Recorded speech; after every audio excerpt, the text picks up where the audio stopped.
How's it going, guys? It's PythonSelkan here. Today we'll be talking about a very interesting God of War subject, this time based on the future of our protagonist, Kratos.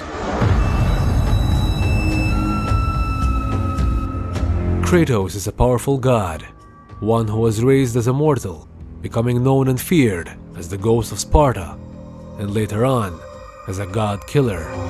You will always be a monster. No matter how far he went, the past always caught up with Kratos, even in other lands. You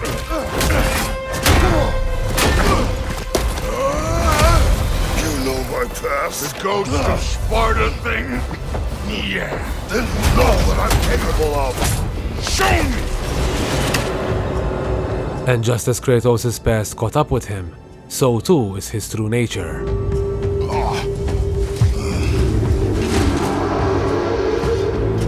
Where other games have shown Kratos as this immortal killing machine, in both 2018's God of War and God of War Ragnarok, Kratos is significantly shown getting hurt from his battles.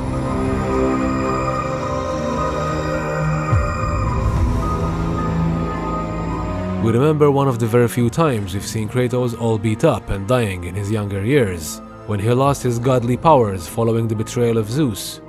Drain your godly powers into the sword, Kratos. Only then will you reach your full potential.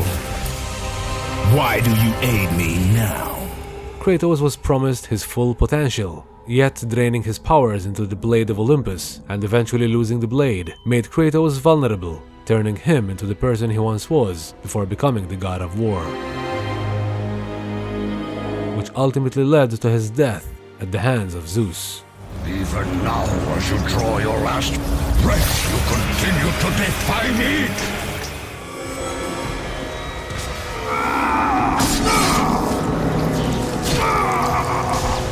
At the end of God of War 3, Kratos released the power of hope into the world, and that meant losing most of his godly abilities.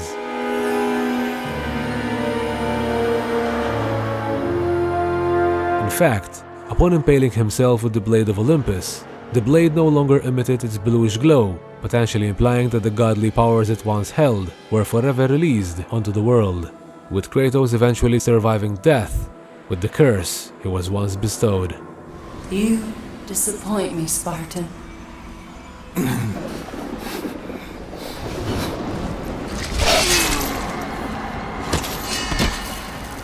This could also explain why Kratos could no longer use his same powers in the Norse world, and not necessarily due to magic being bound to his homeland. I'd heard the gods there wielded every flavor of power you could imagine. Lightning, fire, the whole lot. As did I, for many years. Oh, any chance you could recall some of that magic? No, I have tried. Magic is bound to the earth. When your homeland died, your powers probably went with it. Well, probably for the best. Let the past stay in the past and all that.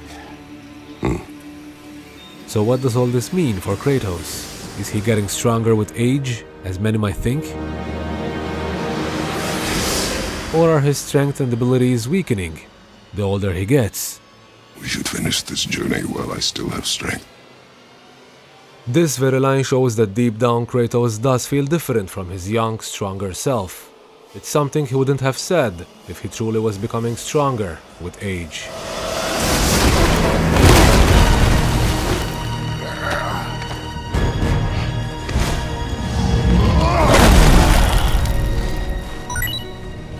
How incredibly disappointing! This is also referenced by some of his opponents, such as Thor, who after hearing enough about Kratos' past, soon realized that he wasn't fighting with the strongest version of Kratos, calling him a lesser version of the God of War he heard about. I see why my sons fell to you. Even this lesser version of you. Now of course Kratos was holding back some of his anger and strength in order to avoid returning to his older self. But when a situation puts someone between life and death, there is no holding back. Thor was in fact a difficult challenge for Kratos, as was Baldur, and the reason these recent battles are taking a heavy toll on Kratos is because Kratos could indeed be getting weaker and possibly dying. of old age.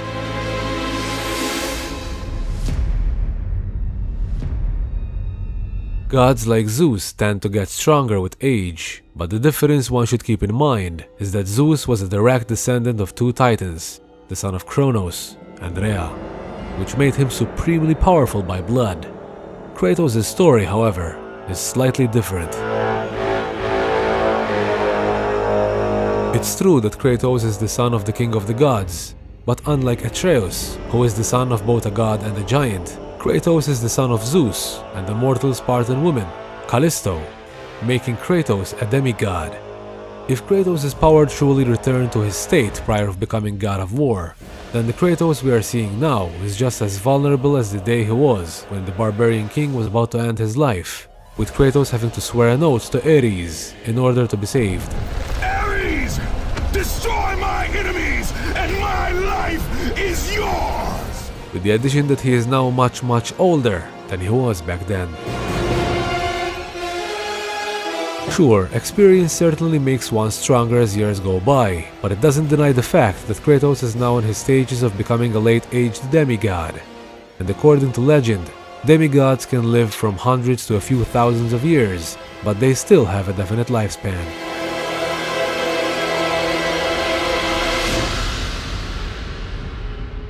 Kratos is a middle-aged or late-aged demigod, right? And it's the first time in his life he's starting to take responsibility and reflect on the decisions that he's made.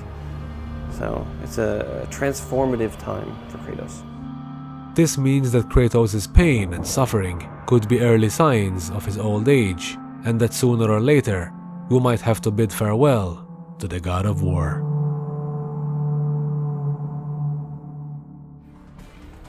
This brings us to the end of yet another God of War video. What are your thoughts on all this? We'd love to hear your theories in the comment section down below. Meanwhile, if you liked this video and enjoy all things God of War, hit that like button and make sure to subscribe to our channel. We'll make sure to return a favor with content you won't find anywhere else. Thank you all for watching. Until next time, Spartans, PythonSelkan out.